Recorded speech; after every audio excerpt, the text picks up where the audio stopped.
विष्णु पुराण भाग 8। जमदग्नि मृत व्यक्ति के समान धड़ाम से नीचे गिर पड़े। रेणुका देवी अपने पति के शरीर पर पछाड़ खाकर रोने लगी। उसी समय परशुराम वन से आश्रम लौटे और इस घटना का समाचार सुनकर क्रोध से पागल हो उठे और अपना परशु चमकाते हुए महिष्मती नगर की ओर चल पड़े। इसी बीच महर्षि भृगु घूमते हुए जमदग्नि के आश्रम में आए। उन्होंने रेणुका देवी को दिलासा दिलाया और योग बल से मरते हुए जमदग्नि ऋषि को फिर से जीवित कर दिया। उधर महिष्मती नगर में सैनिक धेनु को निर्दयतापूर्वक पीट रहे थे, क्योंकि उनकी इच्छा के अनुसार अब वह वस्तुएं नहीं दे रही थी। तभी प्रलय लाने वाले रुद्र के समान परशुराम वहां पहुंच गए। सैनिक भय से तितर-बितर हो गए। धेनु की पीठ पर हाथ रखकर उन्होंने उसे प्यार किया और निर्भय होकर आश्रम में लौट जाने को कहा। धेनु आश्रम की ओर भाग पड़ी। इसके बाद परशुराम राजा के महल के पास पहुंचकर उसे ललकारने लगे। कार्तवीर्य ने पहले समझा कि परशुराम कोई साधारण मुनि कुमार होगा, किंतु जब उनकी वीरता के बारे में मालूम हुआ तो वह अपने हजारों हाथों से परशुराम पर टूट पड़ा। परशुराम ने कार्तवीर्य अर्जुन के सारे अस्त्र शस्त्र खंडित कर दिए।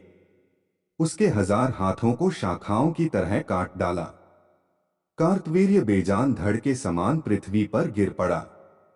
उस समय उसे स्मरण हुआ कि वह तो चक्र पुरुष है और शापवश उसने यह जन्म धारण किया है।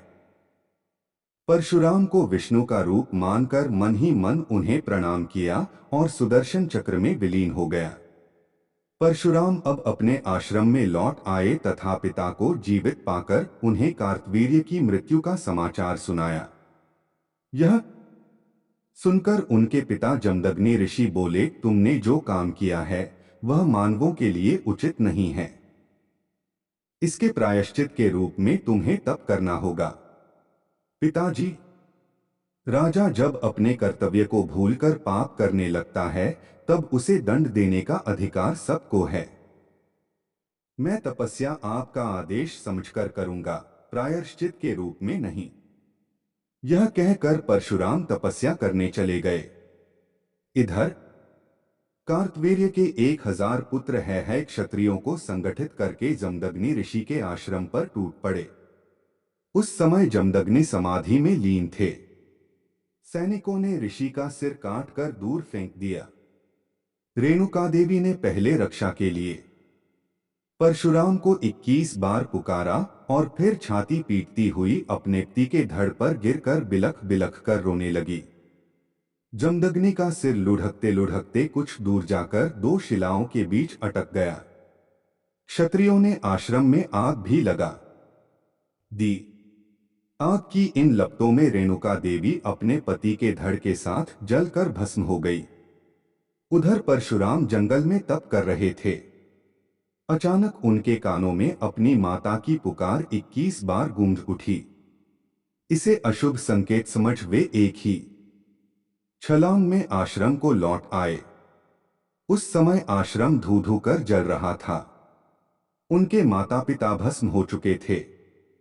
है क्षत्रिय आश्रम वासियों तथा ग्रामीणों को क्रूरतापूर्वक लूट मार रहे थे। यह सब देखकर परशुराम की आंखों में प्रलय की लपटें उठने लगीं। उन्होंने शिवजी का ध्यान करके अपने परशु को हाथ में लिया और उन क्षत्रियों को कंटीली झाड़ियों की तरह काटने लगे। इसके बाद शिलाओं के बीच फंसे अपने पिता के सिर को छाती से लगाकर परशुराम बोले, मेरे हृदय की ज्वाला से मेरे आंसू सूख गए हैं। मैं क्षत्रियों के रक्त से आपका तर्पण करूंगा और उनके रक्त में आपका सिर डुबोकर आपकी अंत्येष्टि क्रिया करूंगा। ऐसा कहकर परशुराम एक ऊंची शिला पर चढ़ गए और उन्होंने परशु को ऊपर उठाकर गरजते हुए 21 बार प्रतिज्ञा की, मैं इस परशु से पृथ्वी पर के सभी क्षत्रियों का अंत कर डालूंगा। उनकी भयंकर ध्वनि से दिशाएं गूंज उठीं। उनकी इस भीषण प्रतिज्ञा को सुनकर ब्रह्मा तथा सभी ऋषि महर्षि वहां पर आ गए और परशुराम को शांत हो जाने का उपदेश दिया। महर्षि भृगु ने कहा, बेटा, भगवान स्वयं दुष्टों को दंड देंगे और साधु संतों की रक्षा करेंगे। हम ऋषि मुनियों को यह शोभा नहीं देता। इस पर परशुराम बोले, जब मनुष्य अपना कर्तव्य भूलकर दूसरों पर अत्याचार करने लगता है और जब उसका दुराचार अंतिम सीमा पर पहुंच जाता है, तब हम लोगों में से ही किसी में भगवान प्रकट होते हैं और पापियों को सजा देते हैं। आप मेरे पितामह हैं। समझ लीजिए कि मैं भी एक ऐसा ही व्यक्ति हूं। यों कहकर परशुराम हिमालय की कैलाश चोटी पर तपस्या करने चले गए। शिवजी तपस्या से प्रसन्न हो प्रकट हुए। इस पर परशुराम बोले, शिवजी की आज्ञा के बिना चींटी तक नहीं काटती। आप तो लय पुरुष हैं, सब कुछ जानते हैं, इसलिए आपको कुछ कहने की आवश्यकता नहीं है। आप मेरी प्रतिज्ञा जानते हैं, कृपया उसे पूर्ण करने के लिए आवश्यक बल प्रदान कीजिए। शिवजी परशुराम को अनेक अस्त्र शस्त्र के साथ एक दिव्यास्त्र देते हुए बोले, यह तुम्हारे नाम पर संसार में भार्गवास्त्र के नाम से प्रसिद्ध होगा। तुम विशेष कारण से मानव देह में जन्म लेने वाले अवतार पुरुष हो। जाओ, तुम्हारे कार्य में कोई बाधा नहीं आएगी। इसके बाद परशुराम गोलोक में कृष्ण के रूप में रहने वाले विष्णु के पास गए। कृष्ण ने उन्हें कृष्ण कवच के साथ अपनी शक्ति भरकर एक दिव्य धनुष भी दिया और कहा कि रामावतार में यह धनुष तुमसे वापस ले लूंगा। इस प्रकार देवताओं से दिव्यास्त्र लेकर परशुराम ने क्षत्रियों का संहार करना शुरू कर दिया। राजाओं के दुःशासन और अत्याचार से पीड़ित प्रजा ने परशुराम का साथ दिया। कार्तवीर्य के पुत्र तथा सभी है वंश के क्षत्रिय नगर छोड़कर भाग गए। परशुराम ने आग्नेयास्त्र से महिष्मती नगर को जला दिया। 21 दिनों तक वहां से आग की लपटें उठती रहीं। है राजाओं की राजधानी जलकर राख हो गई। कार्तवीर्य के 1000 बेटों ने तथा अन्य है क्षत्रियों ने देश के सभी राजाओं का संगठन कर परशुराम का सामना किया, किंतु परशुराम ने बलि के पशुओं के समान सबके सिर उड़ा दिए। फिर उनके रक्त से 5 कुंडों को भरकर उनमें अपने पिता जमदग्नि के सिर को डोब नहलाया। इस प्रकार परशुराम ने पिता का तर्पण कर उनका अग्नि संस्कार पूरा किया। जहां परशुराम ने रक्त के 5 कुंड बनाए थे, उस स्थान का नाम शमंत पंचक था। बाद में वही स्थान कुरुक्षेत्र के रूप में प्रसिद्ध हुआ। पिता का श्राद्ध करने के बाद परशुराम पुनः क्षत्रियों का संहार करने निकल पड़े।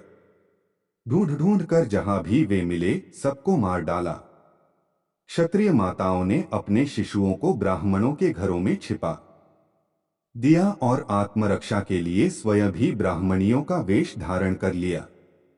ब्राह्मण परिवारों की शरण में रखे गए क्षत्रियों ने बड़े होकर फिर से अपने राज्यों का विस्तार किया, किंतु परशुराम ने फिर सारे देश में ढूंढ ढूंढ कर उन्हें मार डाला। इस प्रकार उन्होंने 21 बार क्षत्रियों को निर्मूल कर दिया और अंत में प्रतिज्ञा पूरी कर अपने अधीन की सारी धरती कश्यप को दान में दे दी। फिर स्वयं दक्षिण समुद्र में स्थित महेंद्र पर्वत पर तपस्या करने चले गए। जिन क्षत्रिय बालकों को ब्राह्मण परिवारों तथा आश्रमों में छिपा दिया गया था, कश्यप ने परशुराम से प्राप्त भूमि उनमें फिर से बांट दी।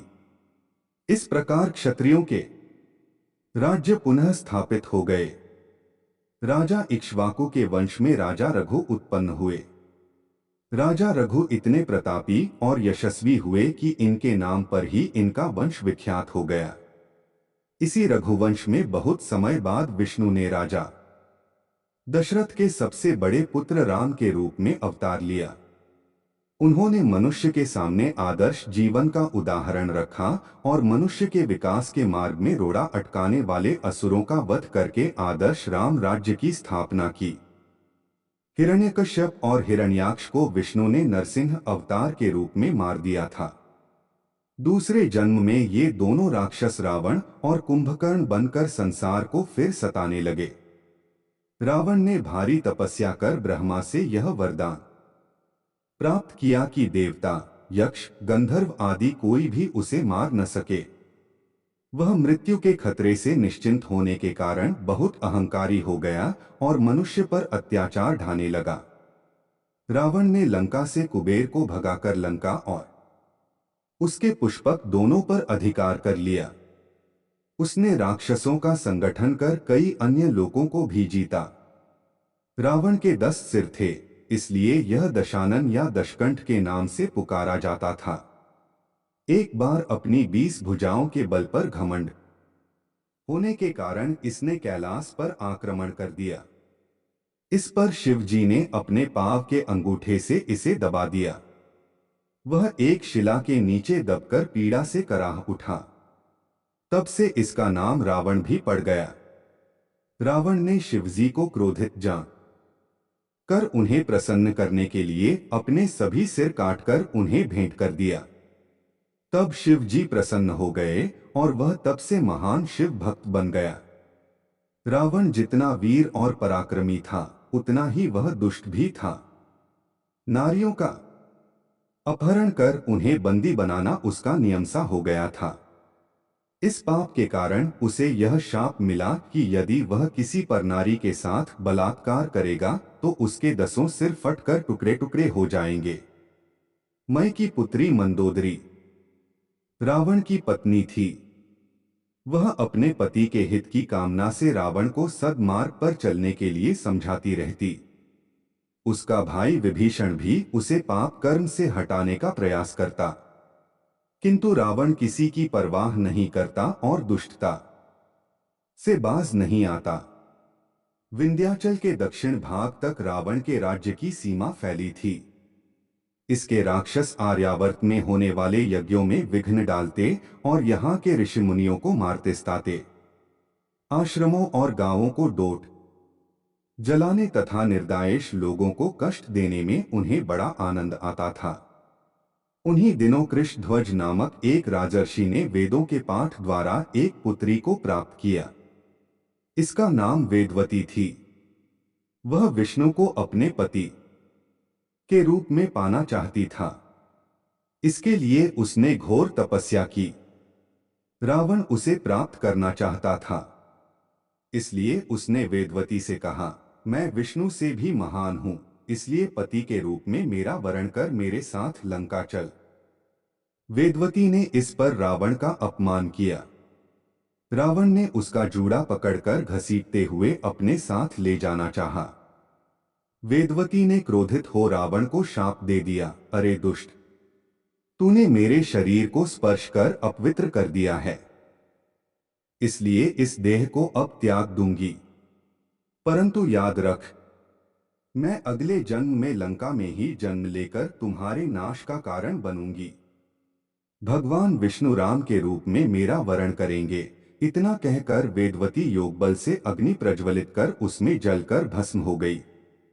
राक्षसों का अत्याचार समय के साथ बढ़ता गया और उनके पाप से पृथ्वी त्राही त्राही कर उठी। संसार के कल्याण के लिए विष्णु के अवतार का समय निकट आ गया था।